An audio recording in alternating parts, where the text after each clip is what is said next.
안녕하십니까, 공역강사 차입니다. 자, 오늘은 수능특강 적용학습 현대시 3강 이육사의 황혼이라는 시하고 윤동주의 쉽게 쓰여진 시 요렇게 두 편 하겠습니다. 자, 여기는 이 두 편은 원래 같은 매우 중요한 시예요. 둘 다. 그러니까 이육사 황혼은 이육사 황혼도 황혼이지만 이육사 시인 자체가 매우 중요하고 윤동주 시인도 매우 중요한데 심지어 쉽게 쓰여진 시는 더 중요한데 단지 여기는 이 두 편이 좀 아쉬운 건 뭐냐면 둘 다 최근에 기출된 적이 있다. 이 작품 말고 이 작가들이. 그러니까 그렇기 때문에 아무래도 앞에 나왔던 현대시 1강, 2강에 나온 시인들보다는 조금 비중이 떨어질 수밖에 없겠죠. 그러니까 왜 그러냐면 자, 일단 먼저 이육사의 황혼부터 한번 정리 한번 해볼게요. 이육사 시는 모두 지금까지 4번 나왔어요. 4번. 언제 나왔냐면 1996학년도 수능에 먼저 자야곡이라는 시가 맨 처음 나왔어. 그 이후로 1999학년도 수능에 꽃이라는 시가 나왔고요. 그 다음에 그러고 난 다음에 한참 안 나오다가 2007학년도 수능에 교목이라는 시가 나왔어요. 그 다음에 2010학년도 9월 평가원에 소년에게라는 시가 나왔습니다. 자, 그 다음에 2018학년도 수능에 강 건너간 노래라고 나왔고요. 그 다음에 마지막으로 2022학년도 바로 작년 수능이지. 작년 수능에 초가라는 시가 나왔어. 그러니까 최근에 나와도 너무 최근이지. 작년에 나왔으니까. 그래서 아무래도 작년에 나왔던 시는 올해 나오기가 좀 쉽지 않아요. 왜냐하면 이게 고전문학하고 좀 다른 게 고전문학은 나왔던 작가나 작품이 한정적이라 어쩔 수 없이 돌려막는 형태로 나오지만 이게 그 현대문학 같은 경우에는 지금 현재 출간되고는 시까지도 엄밀히 말하면 시험 범위이기 때문에 굳이 이 수많은 작가 중에서 나왔던 작가를 다시금 돌려막고 할 이유가 별로 없어요. 그래서 이게 작년 수능에 나왔던 요 분은 아무래도 좀 나오기가 좀 쉽지 않다. 이 시 되게 중요한 시고 어려운 시긴 한데 그렇습니다. 하지만 이제 아무래도 이제 학교 내신에서 많이 쓰일 거고 아마 여러분이 뭐 부시는 모의고사 이런 데서는 뭐 그런 거 신경 안 쓰고 문제 출제하니까요. 그래서 나올 수 있으니까 일단 내용도 한번 정리하시면 좋겠고 어쨌든 중요한 작가긴 해요. 중요한 작가긴 하니까 한번 쭉 읽으면서 내용 정리 한번 해볼게요. 자, 합니다. 내 골방에 커튼을 걷고 자, 내 골방에 커튼을 걷었어. 그러면 이때 지금 내 골방이라는 곳은 아무래도 화자가 있는 현실적 공간인데 여기는 이 공간은 일단 이 공간은 고립된 폐쇄된 공간이라고 보는 게 맞아. 그런데 그곳에 커튼을 걷는 행동은 어쨌든 외부와 소통하려고 하는 것이다. 이렇게 이해하시면 돼. 자, 소통하려고 하는 것인데요. 그 다음 그래서 정상된 마음으로 황혼을 맞아들이오니 그러니까 황혼이 핵심이야. 이걸 맞아들여서 이 황혼이란 나에게 평화와 안식을 주는 대상이에요. 그래서 이거를 맞아들이오니 바다의 흰 갈매들 같이도 인간은 얼마나 외로운 것이냐. 자, 여기서 갑자기 뭘 이해했냐면 인간은 얼마나 외로운 것인지를 이해한 거야. 즉 인간의 근원적 외로움, 요 근원적인 외로움을 강조하고 있습니다. 누구한테? 바다의 흰 갈매기들 같이. 됐죠? 요렇게 외롭다라고 표현한 거야. 자, 그 다음. 황혼아. 자, 황혼을 불렀어요. 황혼이라고 부른 것은 당연히 불렀으니까 말을 건네는 방식이 되겠죠. 그죠? 그래서 말을 건네는 방식을 통해서 의인화했어. 의인화하고 있고요. 자, 그 다음. 내 부드러운 손을 힘껏 내밀라. 황혼 보고 부드러운 손을 힘껏 내밀래. 내 뜨거운 입술을 마음대로 맞추어 보련다. 그러면 결국 내 뜨거운 입술을 황혼 너의 손에다가 마음껏 맞춰보겠대. 그 말은 황혼에 대한 어떤 애정, 황혼에 대한 화자의 애정을 알 수 있어. 자, 그 다음. 그리고 내 품 안에 안긴 모든 것에, 그러니까 내 품 안에 있는 모든 것은 결국 내 품 안에 있는 모든 것은 다 소외된 것들이야. 소외된 것들. 이런 소외된 것들에게 나의 입술을 보내게 해다오. 그럼 결국 여기서 나의 입술을 보내게 해달라는 건 그 사람들에 대한 나의 어떤 연민, 내 애정, 내 관심 이런 걸 보이고 싶다는 거야. 그럼 그런 것들엔 뭐가 있냐? 저 12성자 반짝이는 별들에게도, 이 별들이 이제 내 품 안에 있는 모든 것 중에 하나야. 종소리 점은 살림 속 그윽한 수녀들에게도, 수녀들도 외롭지요. 시멘트 장판이 그 수많은 수인들에게도, 자, 이 수인들은 뭐냐면 죄인들이야, 죄인들. 죄인들에게도 의미 가지 없는 그들의 심장이 얼마나 떨고 있는가. 그러니까 이들은 다 외로운 존재들이에요, 외로운 존재들. 그러니까 지금 여기 네모친 것들은 모두 화자가 생각하는 외로운 존재들입니다. 얼마나 떨고 있냐 이거야. 심장이 얼마나 떨고 있냐, 외로워서. 고비 사막을 걸어가는 낙타탄 행상대에게나, 행상대도 외롭지. 아프리카 녹음 속 활 쏘는 토인들에게도, 토인도 외로워요. 황혼아 내 부드러운 품 안에 안기는 동안이라도 지구의 반쪽만을 나의 타는 입술에 맡겨다오. 결국에 내 타는 입술을 얘네한테 전달해 달라는 거야. 자, 그러면 이 외로운 대상에게 이렇게 내 입술을 주는 것은 결국 아까 했던 것처럼 애정과 연민이 되겠어요. 그 외로운 존재에게 애정과 연민을 쏟고 싶다고. 내 올해 골방이 아득도 하니. 자, 이때 골방은 다시 의미가 바뀌었어. 아까 1년의 골방은 폐쇄된 공간이었죠. 현실적 공간. 그런데 이 골방은 드디어 이제 인식의 전환이 일어난 거야. 인식의 전환이 일어났어. 그래서 완전히 개방된 공간이 된 거예요. 그 사람들에게 이걸 전해주는 곳이니까. 황혼아 내일도 또 저 푸른 커튼을 걷게 하겠지. 황혼이 내일도 저 푸른 커튼을 걷게 할 거라는 거야. 그러면 당연히 내일에 대한 기대감이 되겠죠. 그죠? 내일에 대한 기대감, 황혼을 다시 만날 수 있다는 기대감. 암암이 사라지는 시냇물 소리 같아서. 뭐가? 황혼은, 아이고야. 뭐가? 황혼이 그렇다는 거야.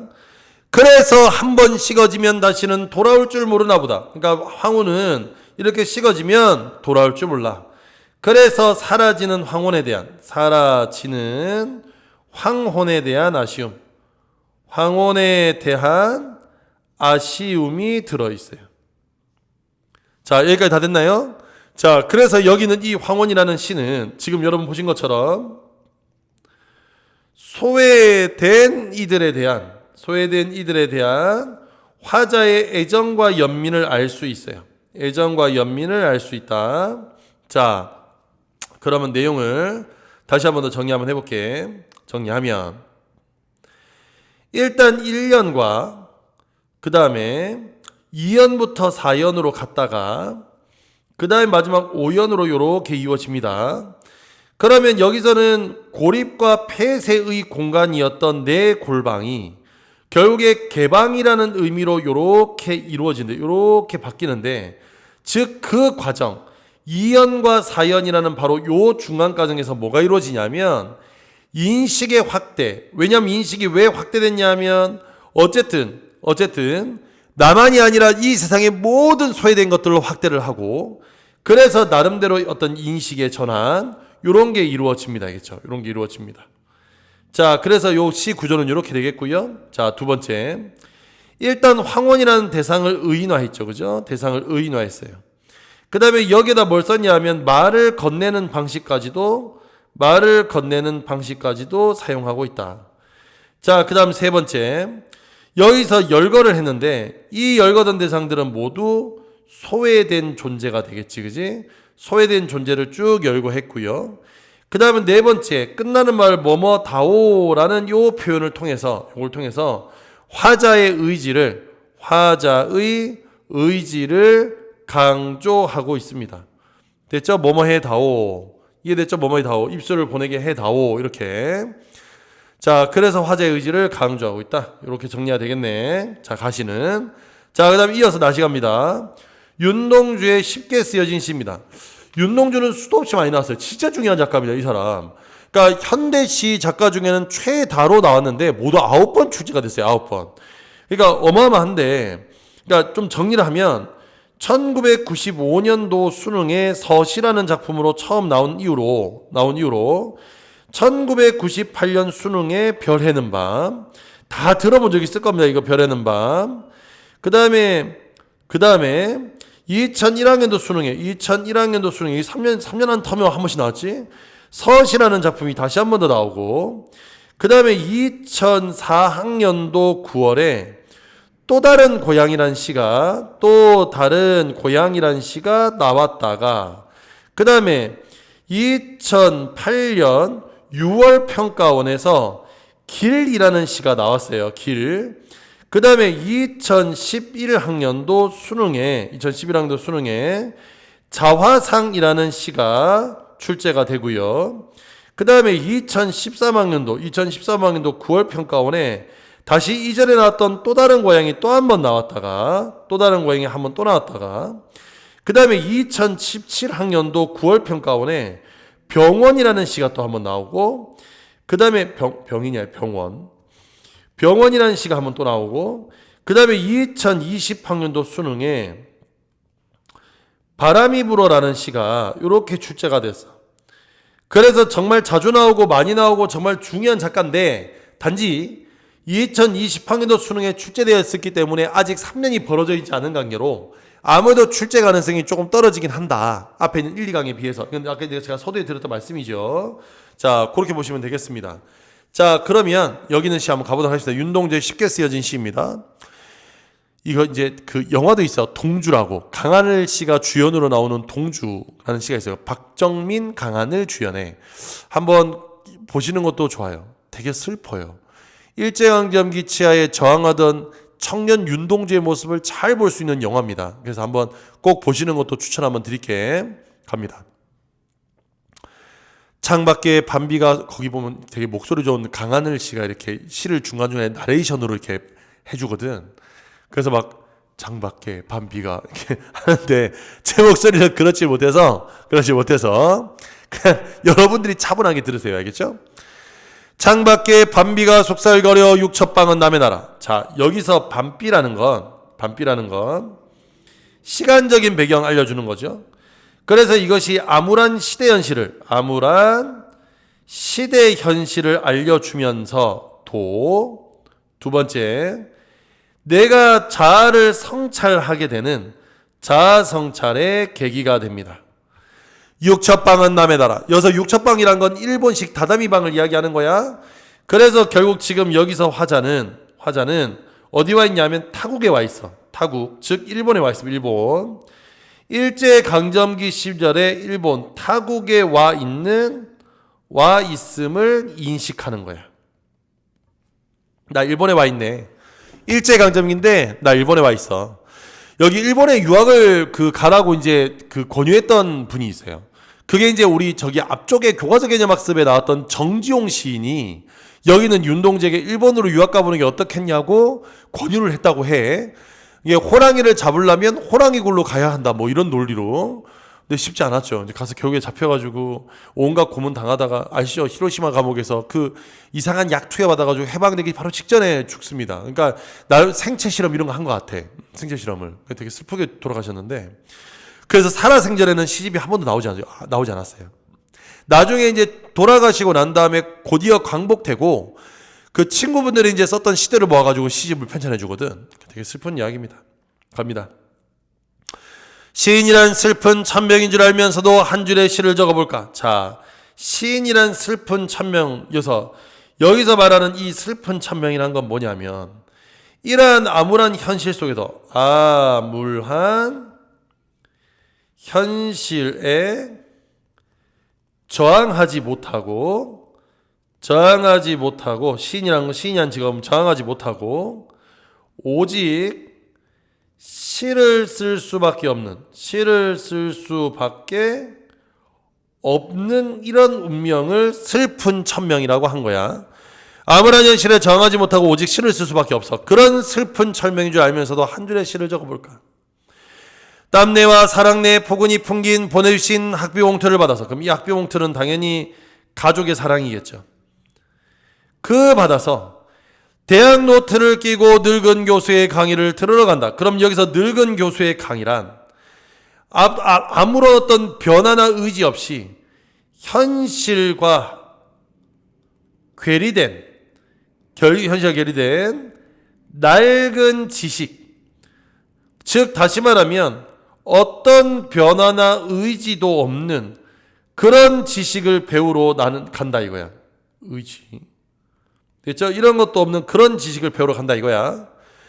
생각해보면 어린 때의 동무들 하나둘 죄다 잃어버리고, 자, 잃어버렸다는 것은 뭐 독립운동으로 사라지고 뭐로 사라지고 상실감이죠.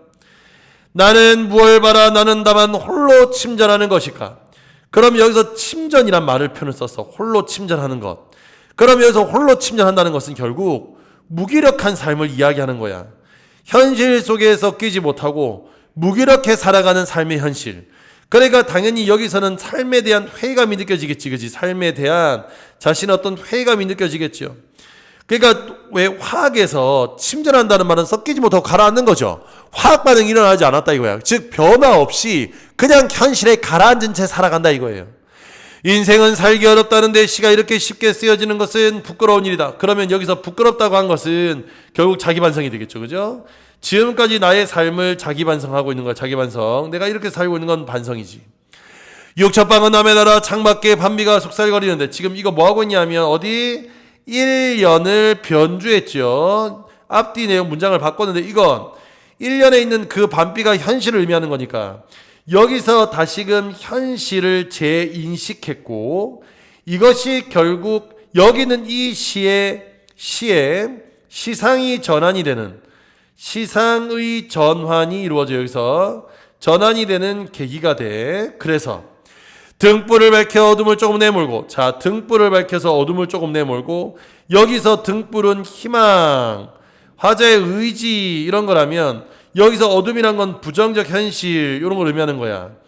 그래서 부정적인 현실을 내몰고, 부정적인 현실을 내몰고 시대처럼 올 아침을 기다리는, 이때 아침이란 당연히 광복을 의미하는 거겠지. 광복, 최후의 나. 그러면 여기는 이 나는 결국에 아침을 기다리는 의지적 자아이자 화자가 생각하는 긍정적인 자아야. 그래서 나는 나에게 작은 손을 냅니다. 이때 나는 여기는 요 나가 요게 나가 되는 거고, 이때 나는 결국 현실적 자아입니다. 얘에게 손을 내밀어 눈물과 위안으로 잡는 최초의 악수래. 그럼 여기서 최초의 악수란 건 결국 이들이 했던 갈등이 해소됨을, 즉 나와 나 사이에 화해가 이루어졌음을 의미하게 돼요.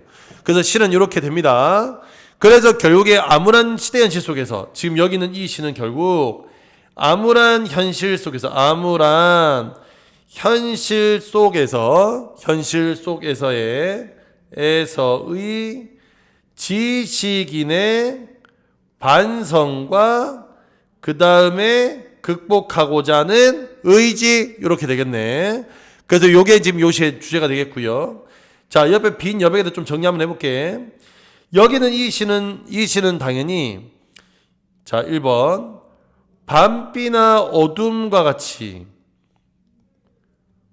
부정적인 현실 이런 걸 의미하는 단어와, 그 다음에 등불과 아침이라는 화자가 생각하는 이상적인 현실, 여기는 이 둘 사이에 나의 현실적 자아, 현실 자아와 나의 이상 자아를 구분해 놓고 이 둘이 결국 자아의 성찰을 통해서 화해의 도달한다 하는 게 지금 여기는 이 시의 내용이 되겠네. 이렇게 두 개가 나눠져야 돼. 그러다 보니까 당연히 여기는 이 8년에서 뭐가 이루어졌냐면 현실에 대한 재인식과 더불어 여기서 뭐라고 했냐면 시상을 전환해주고 있습니다. 시상을 전환해주고 있다. 자, 그 다음 세 번째, 이 시는 철저하게 독백적 어조로 쓰고 있고요. 독백적 어조, 성찰적인 태도. 그 다음에 당연히 대립적 의미의 시어까지, 대립적 의미의 시어를 사용하기까지, 이렇게 해서 내용이 좀 정리가 되겠네요. 그죠? 이렇게 내용이 정리가 되겠습니다. 자, 그러면 윤동주의 쉽게 쓰인 시 여기 정리가 됐고요. 그 다음 옆에 있는 문제부터 한번 풀어보겠습니다. 아래쪽에 있는 문제 1번. 가나의 공통점으로 가장 적절한 건 1번. 명사형으로 연을 끝내는 방식을 통해 시적 여운을 느끼게 하는 건 나죠. 촉각적 이미지를 활용하여 자연물에 대한 화자의 인상을 드러내고 있다 했는데, 촉각적 이미지는 뭐 해야 돼? 만져봐야 되겠죠. 만져봐야 돼. 그러면 여기서 만져봐야 되는데 지금 여기서 보면 부드러운 황혼을 부드럽다고 표현했으니까 요거는 가는 됩니다. 동일한 행을 반복하는 방식을 활용하여 대상이 지닌 의미를 강조한다 그랬는데 여기서 동일한 행을 반복하는 건 육첩방은 남의 나라 반복하고 있는 나는 되죠. 자, 그 다음에 시간적 배경을 활용하여 삶에 대한 깨달음을 얻는 화자의 태도 모습 보여준다 그랬는데 정답은 4번이지. 그러니까 여기서 시간적 배경이란 건 가는 저녁이고 나는 밤비가 내리는 밤이 되는 거야. 특정한 청자에게 말을 건네는 방식을 활용하여 대상에 대한 화자의 정. 이거는 뭐 한다고? 그렇죠. 가가 되겠죠. 이렇게 정리할 수 있겠네. 자, 그럼 다음 페이지 2번하고 3번. 2번. 기억에서 미음에 대한 내용을 적절하지 않은 건 정답 5번인데 여기서 지금 미음이 뭐냐면 미음이 앞에서 다만이란 표현 다만 삶에 대한 소망이 사라진 상태를 부각하며 타지에서 안정된 삶을 살려는 화자. 지금 여기서 다만 홀로 침전한다 그랬으니까 안정된 삶을 살려는 화자의 소망하고는 아무런 관련이 없죠. 그죠? 됐어? 그래서 여기서는 오히려 내가 그렇게 살아가고 있는 어떤 반성 이런 거와 관련이 있다고 그래야 돼. 반성. 자, 3번 갑니다. 자, 3번의 정답은 5번이죠. 가에서 푸른 커튼을 내일로 떠올린 것은 미래에 대한 화제의 기대감. 여기까지 맞아요. 나의 사학비 봉투를 받아 들어가는 것은 현실을 이겼다는 결심. 아니라고. 교세 강의 아니라고. 교세 강의는 낡은 지식이라고. 낡은 지식. 그래서 정답은 5번이 정답이 되겠습니다. 자, 그럼 여기 문제까지 다 풀었고요. 네. 지문들은 되게 중요하지만 약간 안타깝다고 서두에 말씀드렸죠. 하지만 그래도 모의고사 때는 활용될 수 있으니까 여러분 잘 기억해 두시기 바랍니다. 그럼 오늘 이 시간도 여기서 마치겠고요. 전 다음 시간에 다시 찾아뵙도록 하겠습니다. 다음 시간에 또 만날게요. 안녕.